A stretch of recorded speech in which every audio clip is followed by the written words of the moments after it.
Muito bem-vindos a mais um Imortal Grêmio Copeiro.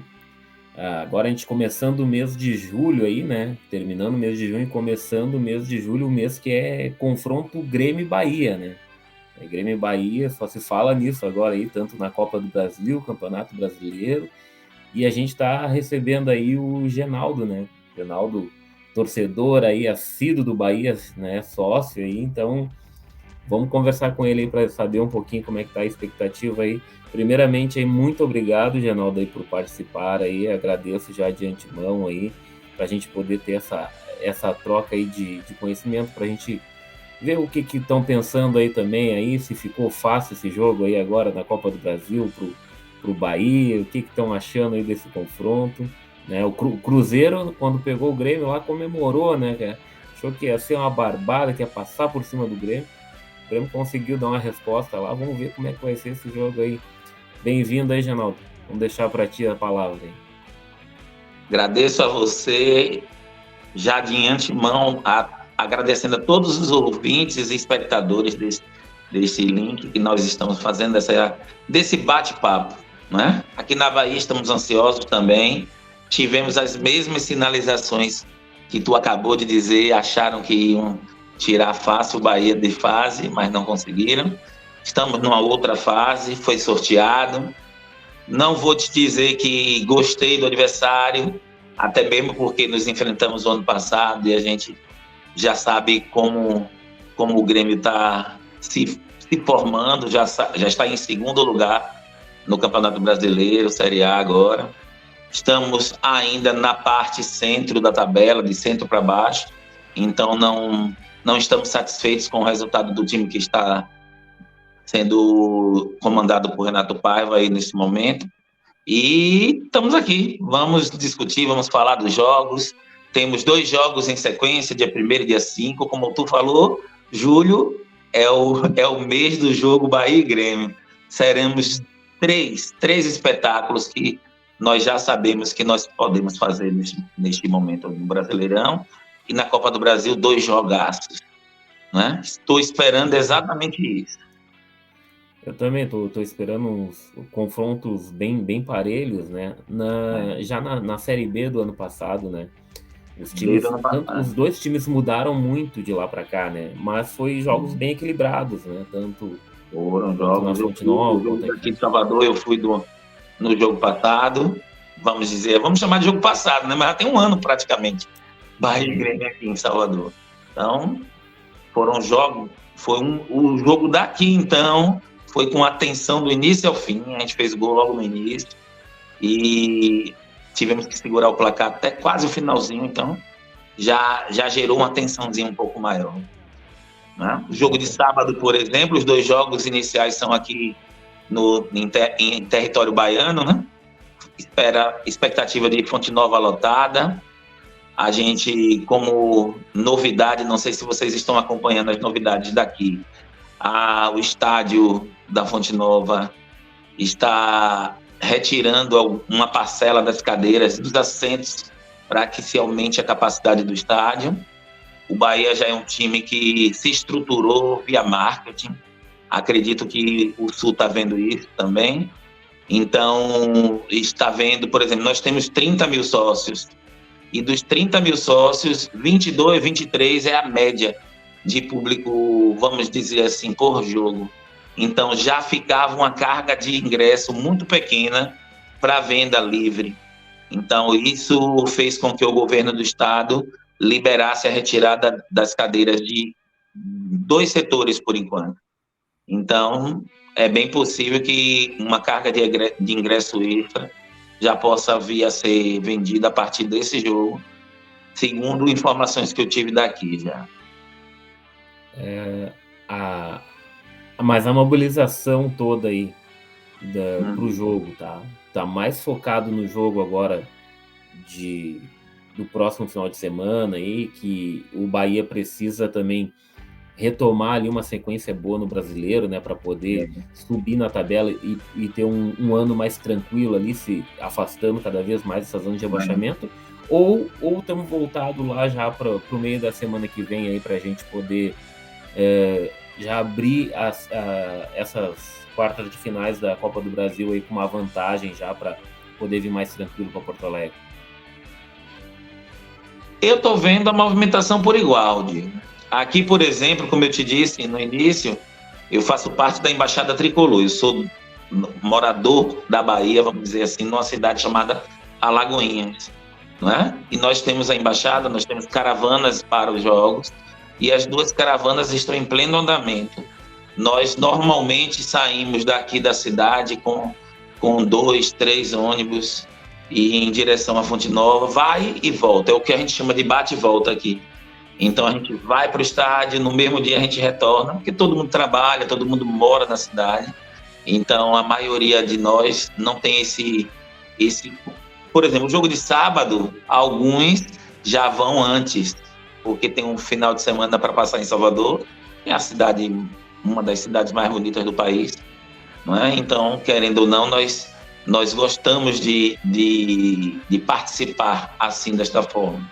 Mas o jogo de quarta, a gente já vai em caravana também, já tem um ônibus reservado, já tem outro, né? Como é do interior, a gente leva a família, leva mulheres, leva filhos, então a gente tem ainda uma convivência saudável dentro do estádio, né? Aproveitando a deixa para a gente comentar, já que a gente vai passear pela internet aí em breve com essa entrevista, eu queria deixar claro que Santos e Vasco agora estão sem torcida, então que nós, torcedores de Bahia, de Grêmio, de todos os outros clubes da Série A, principalmente, que nós aprendamos a respeitar aquelas pessoas que estão lá jogando.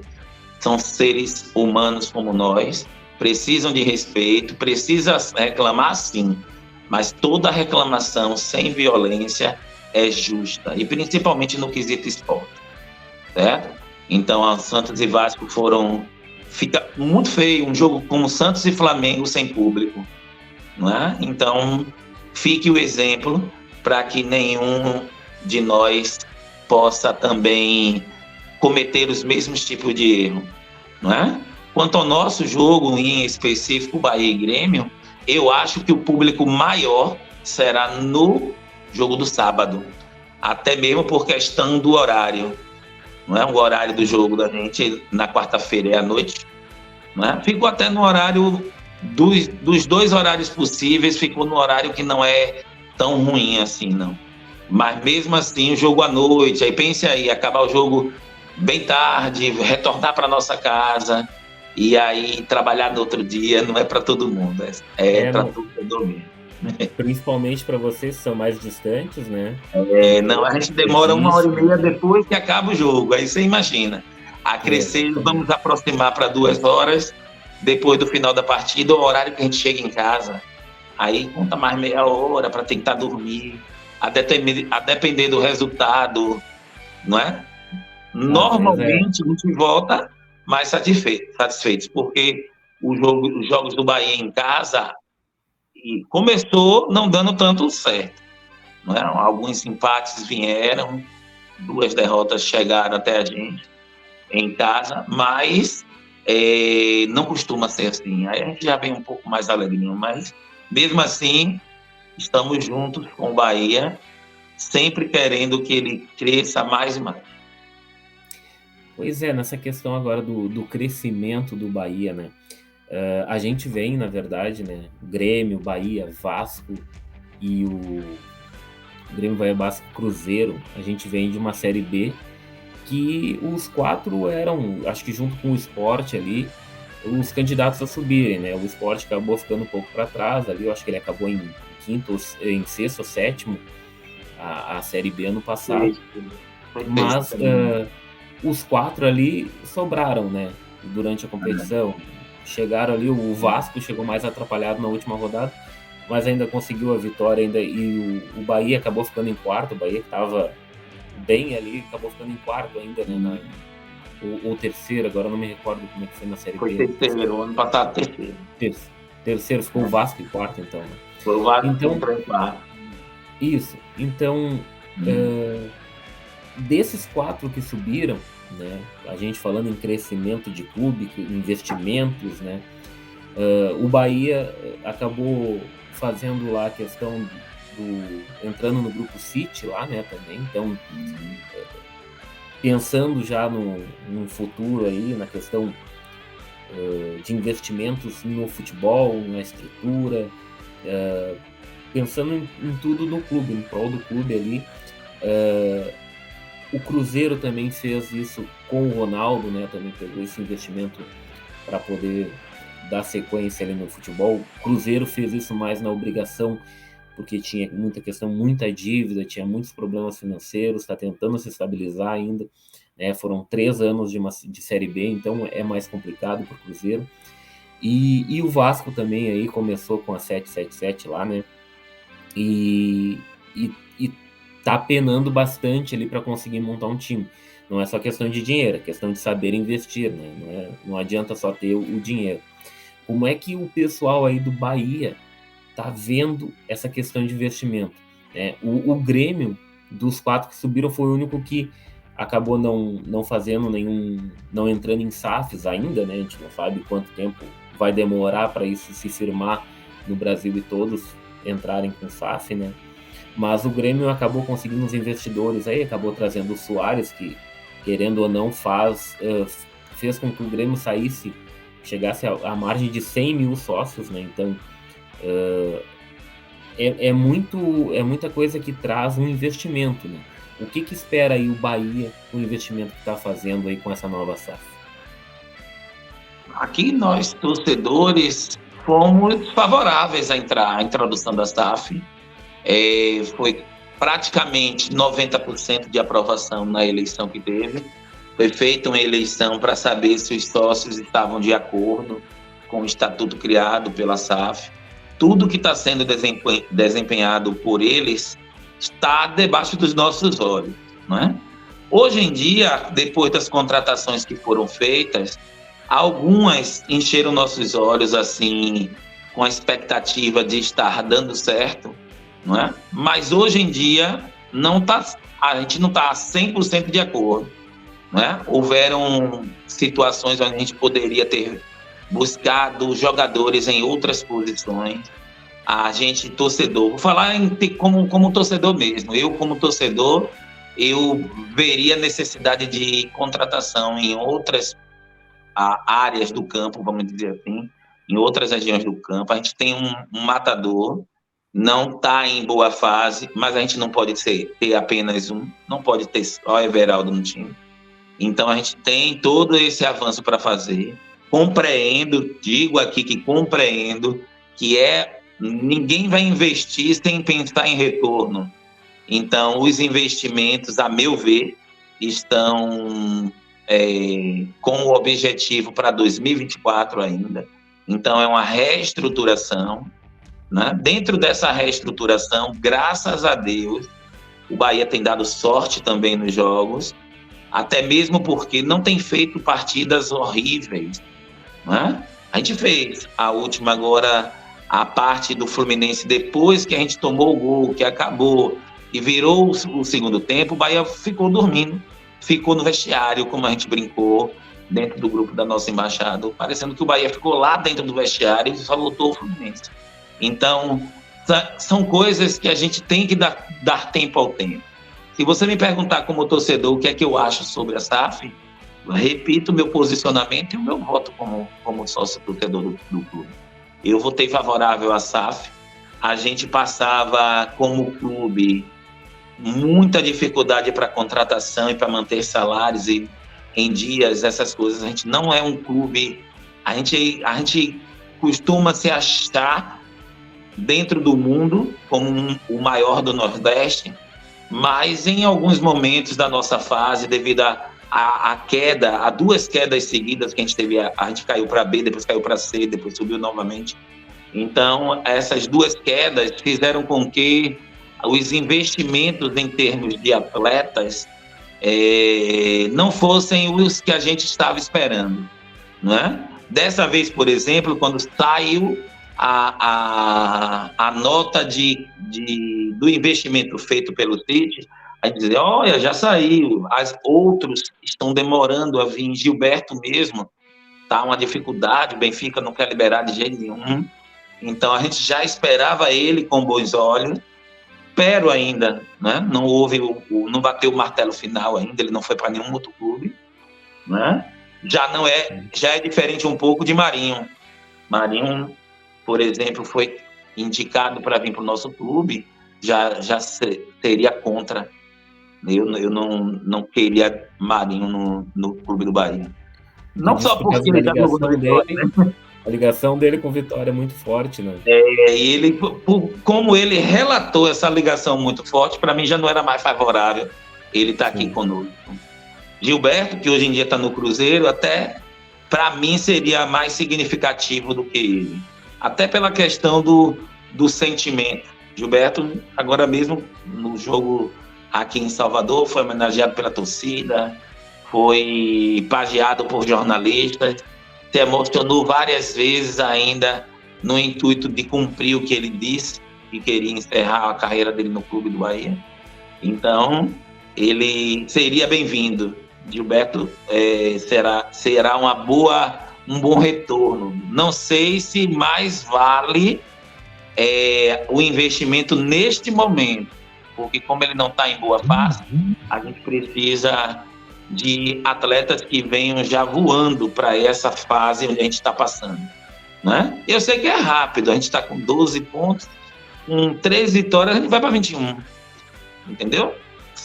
É só aquele gás que está precisando, é como se estivesse faltando um pontapé para que ele saia daí. E não está um time decepcionante, mas ainda deixando muito a desejar. Falou em não estar decepcionante, agora eu quero voltar contigo um pouquinho na Série B. Eu queria ver contigo o que foi a Série B para o Bahia, tá? Porque eu vou dizer para ti o que foi a Série B para o gremista, tá?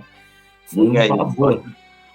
Foi um pavor, porque o Grêmio jogava mal, empatava muitos jogos. Eu tinha para mim quando... Primeiro que a gente não acreditava que o Grêmio ia cair, porque o Grêmio tinha um time que, para mim, não era um time que brigaria para cair. Para mim era um time exatamente que tá falando ali, 3 vitórias, daqui a pouco ali a gente tá lá para cima. Aí já começa a afastar isso. É importante que tenha uma sequência de vitórias para a gente poder, com maior tranquilidade, pensando jogo a jogo, né?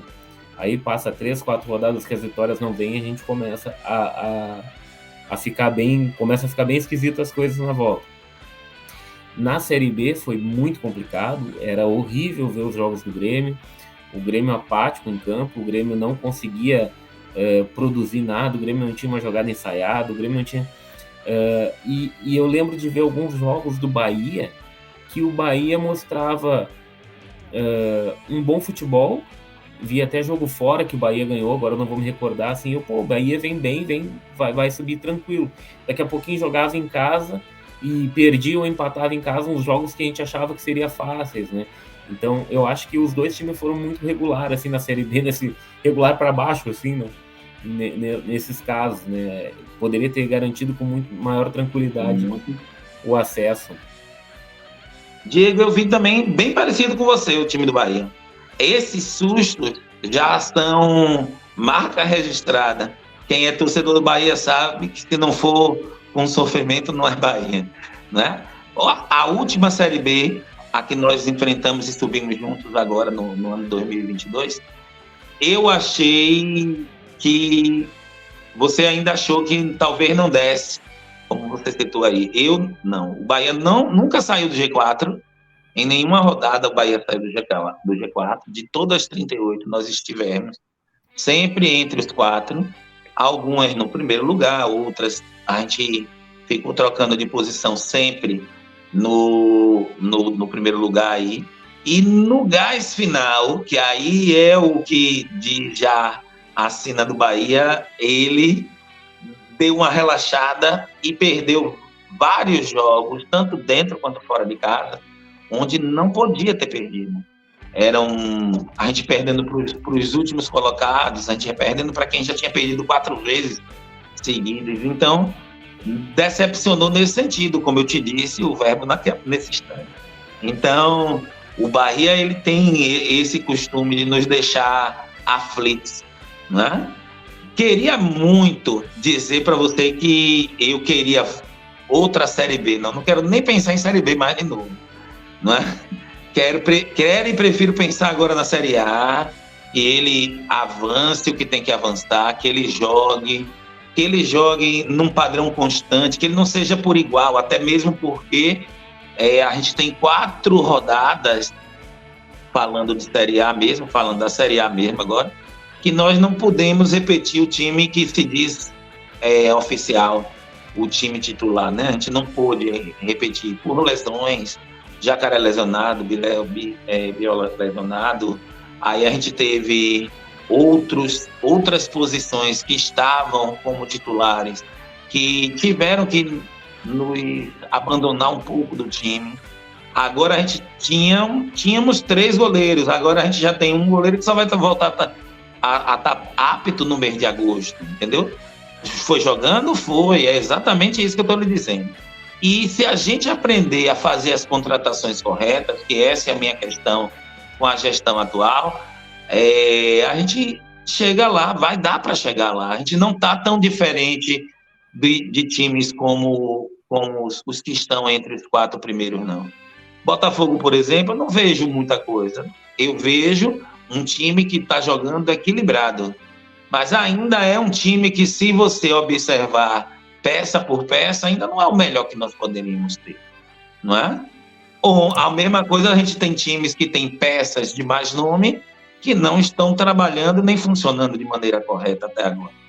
Então eu vejo o Bahia ainda como, você me perguntou sobre Série B do ano passado, que ele nos deixou tranquilo durante toda a execução do campeonato, e no final, aquele gás que normalmente os times têm, ele foi diminuindo e aí foi prejudicando o caminho dele, e aí a gente acabou na posição que acabou, que poderia ter sido melhor, não é?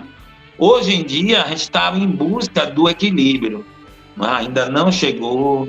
Renato Paiva, para mim, não é o treinador que poderia estar. É estrangeiro, tem cancha com times já arrumados? Tem. Mas para arrumar o time, eu achava que a gente poderia ter contratado outro treinador. Que ele queime minha língua, não é? Que ele consiga estruturar o time, mas me dizer que até agora está satisfazendo a torcida, não está, não. É muitas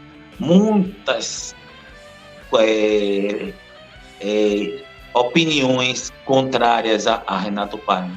A gente está sem poder ter aquilo que uma empresa sem SAF, por exemplo, gostaria de ter, o poder da exigência, aquela coisa assim.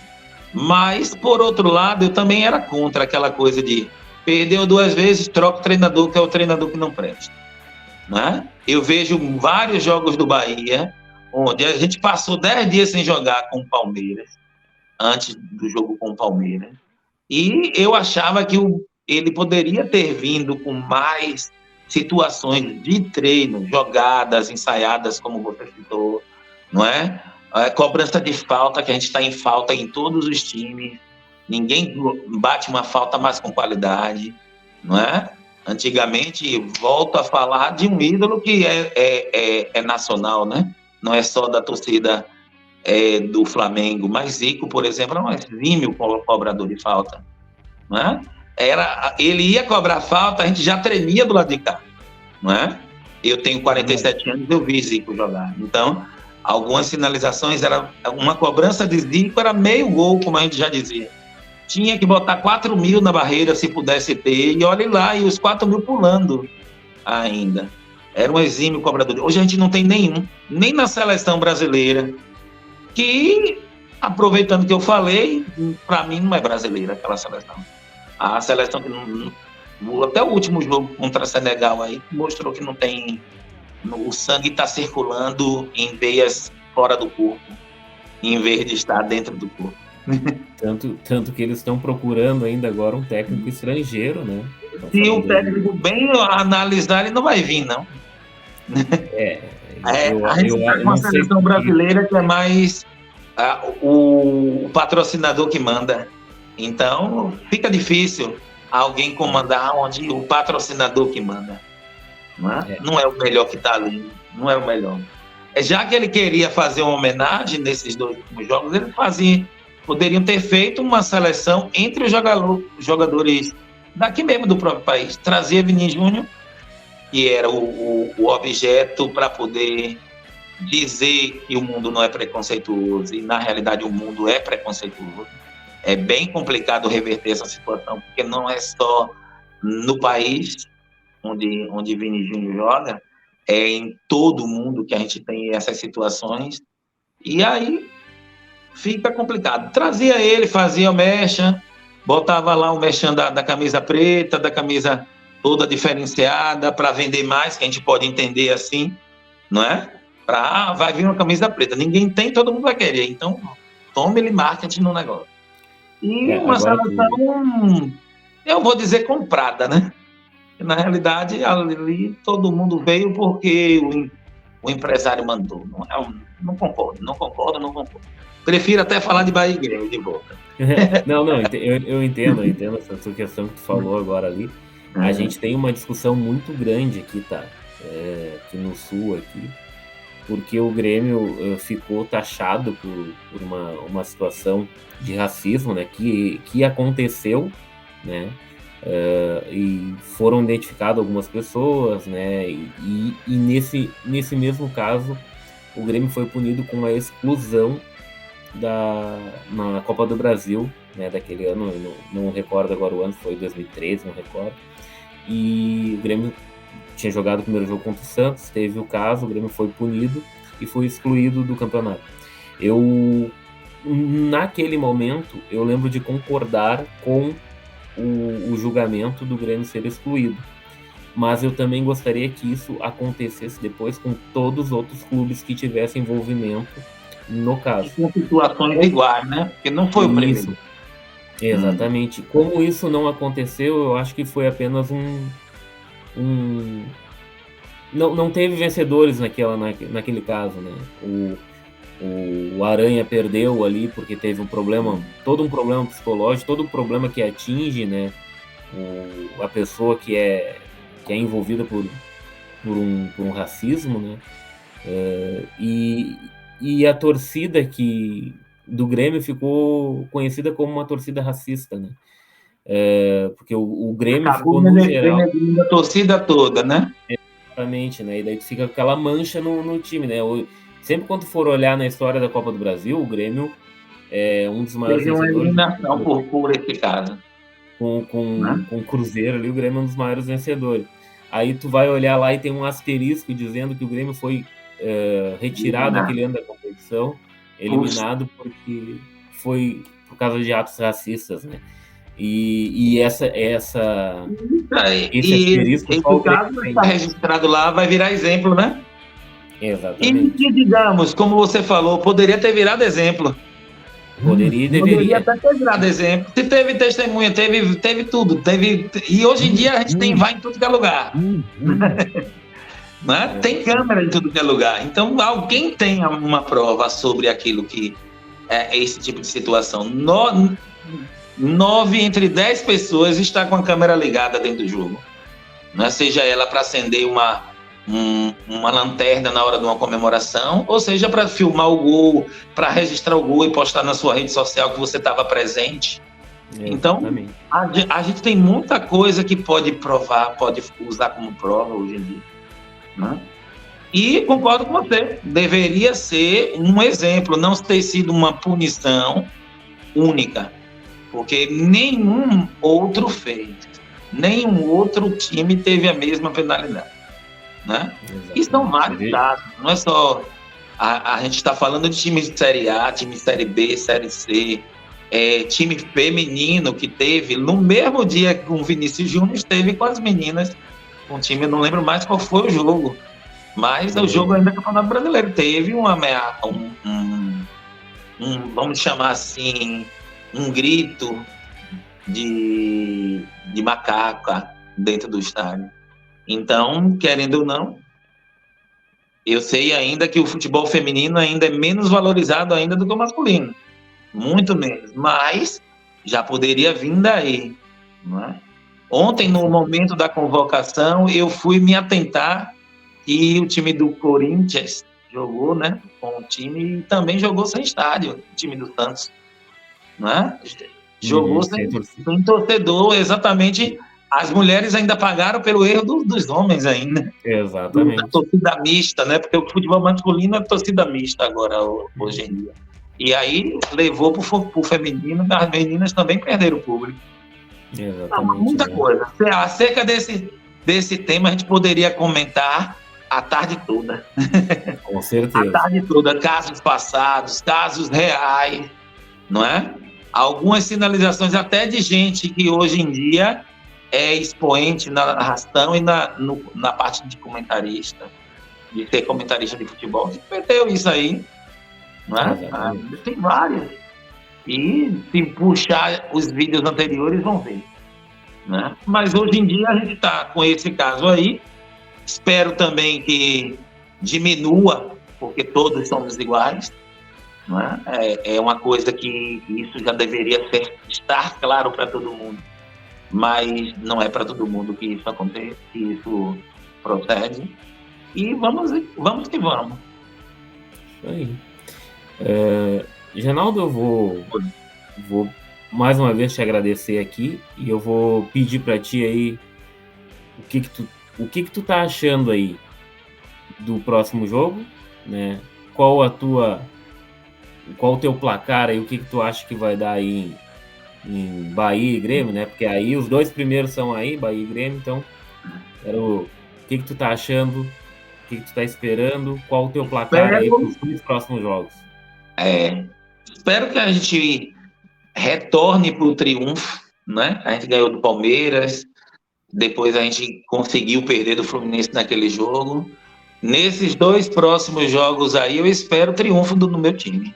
Eu voto no Bahia. Primeiro jogo do sábado, como a gente ainda está tenso, todos dois, já é um canal um pouco alternativo, eu sugiro um placar de 2-1, não é? Mas no jogo da quarta, onde a gente já vai saber um pouco como o outro está jogando, já vão ter se estudado. São 3 jogos que a gente tem que aprender a estudar, né? Voltar para a escola e verificar onde é o ponto fraco. A gente vai ter que pegar o ponto fraco do Grêmio. Vocês vão ter que analisar aí e pegar os pontos fracos do Bahia. Mas, querendo ou não, eu ainda acho que a gente vence na quarta também. E dá essa vantagem para o jogo aí no Sul. O placar da quarta, eu sugeria, se for pela minha vontade, um 2-0. Para que a gente tenha esses 2 gols de vantagem aí contra vocês. Tá bom. Eu vou. Você acha que? Eu vou esperar 1-0 agora do Grêmio nesse confronto, no primeiro confronto. E acho que no confronto de meio de semana, eu acredito que deu um empate. Eu acho que vai ser 1-1, né? Para o Grêmio tentar conseguir trazer aí a briga para dentro da arena aqui. Porque a gente sabe que aí não é fácil, o jogo é difícil. Tem umas figuras conhecidas aí, né? Tem o Biel aí, que jogou a Série B pelo Grêmio ano passado, né? E o Tassiano, né? O Tassiano, ele teve uma importância para o Grêmio na Série B, quando ele retorna, logo depois que Também teve na Série A também, né, Diego? Na Série A o Grêmio tirou, o Tassiano estava muito bem no início, aí ele tirou, passou o Tassiano para o outro time, depois trouxe ele de volta. A gente aqui na Bahia disse que os gremistas deram um golpe no Bahia. Ele viu que o Tassiano jogou, voltou a jogar melhor, tirou para poder não dizer, não, vou tirar para voltar para jogar no meu time. Não, mas eu acho assim, até a torcida... Um bom jogador. Agora, não era muito dele, tá? A torcida não era muito dele. Eu acho que no jogo de sábado, Tassiano pode jogar. Agora, no jogo da quarta, eu acho que não pode, não. Não, ele não pode, porque ele jogou com vocês. Jogou com o Grêmio primeira fase, não foi? Exatamente. Isso mesmo. No jogo de sábado, então que seja o 2-1, o segundo gol, o gol de ex. Então tá bom, então. Mais uma vez aí, então, Genaldo, vou te agradecer, um obrigado, um abraço para vocês, sorte no restante do campeonato aí, né? Vou ser obrigado a torcer agora contra, né? No final de Cada um semana vai e no ter que meio da torcer pelo semana. seu, né? Tem que torcer pelo meu, né? Compreendo bem isso. É isso aí, Compreendo bem isso. Desejo mesmo, só não desejo nesses 3 jogos aí que vamos enfrentar praticamente seguido, não é? Então, que a gente tenha um bom sucesso. Só não podemos passar os 2 pela Copa do Brasil agora. Então, eu vou torcer pro meu Bahia, você torce pro seu Grêmio. Tá certo, então. Mais uma vez aí, brigadão aí. Um abração aí para a torcida de vocês aí, uma boa viagem aí. Agradeço o espaço, não é? Querendo ou não, a gente aprende a torcer pelo clube. A gente tem que ser assim, como a gente está fazendo, um papo legal, um papo cabeça, exatamente para que a gente não suscite as violências que estão querendo fazer aí.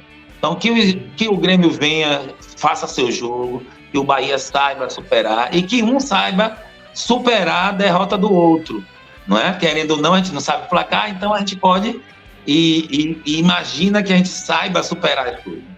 Então, vamos torcer, continuar torcendo e vamos continuar seguindo, porque, como a gente diz aqui, uma vez Bahia, sempre Bahia. Vocês também devem ter esse mesmo ditado por aí. Aqui tem. Aqui é o imortal copeiro aqui, né? O Grêmio não tem Grêmio, nunca se entrega, né? Vamos ver como é que vai ser nesse confronto aí contra o Bahia. Isso. E uma derrota também não é entrega. Às vezes, vou falar aqui uma coisa bem comum entre nós torcedores, a gente detesta a derrota, mas tem derrota que a gente sai ciente de que jogou, não é? Ciente de que lutou, que houve sangue escorrendo pela veia, e a gente sabe que não deu, não é? Sabe que não deu, não é? Vou até citar, a gente já está acabando, mas vou citar a derrota que a gente teve por Flamengo, foi a que eu costumo dizer entre os meus colegas aqui, que foi a que levou a gente para rebaixar. Aquela derrota daquele mão de povo que teve um pênalti marcado, que eu não quero nem lembrar de novo, mas ali o time estava jogando bem e foi desconcentrado pelaquela palhaçada, daquela inversão de situações, daquele pênalti que não foi pênalti nem aqui, nem em Nova York, que não tem futebol. Mas é assim, tem que aprender. Contra Flamengo, contra Corinthians, sempre tem alguma coisa diferente. Sempre tem alguma coisa diferente, algum elemento, mais elementos estranhos do que tem que aparecer para a gente ganhar. Sempre tem um VAR diferente aparecendo. Não é? Então, que a gente diminua esses elementos e que simplifique as coisas, mas que a gente mostre que quer jogar, jogue. A gente gosta do bom futebol, tanto é que a gente assiste os outros times também. Senão a gente não parava para assistir um jogo de outro time, só ia assistir o nosso. Né? Para encerrar então aqui, ano que vem, vamos ter Bavi na Série A? Tô torcendo para que não. Hoje já é quinto. Hoje já é quinto, né? Já é quinto. Hoje, com o empate, a depender da rodada, ele permanece em quinto. E ele só não sai do G4 se ganhar. Mas eu prefiro viver o meu, que ele tá na Série D, deixa ele lá. Tá certo, então. Obrigado, Reinaldo, aí. Obrigado a todos aí. E que a gente tenha tido esse bom papo hoje, viu? Obrigado aí. A gente marca um outro aí mais pra frente pra gente falar como é que foi as coisas. Podemos sim. E aí a gente pode inserir mais gente, se quiser. Claro, não é? Claro. Papo maior até, se quiser. Tranquilo. Beleza, Reinaldo. Valeu. Uma boa tarde a todos vocês aí também. Amém.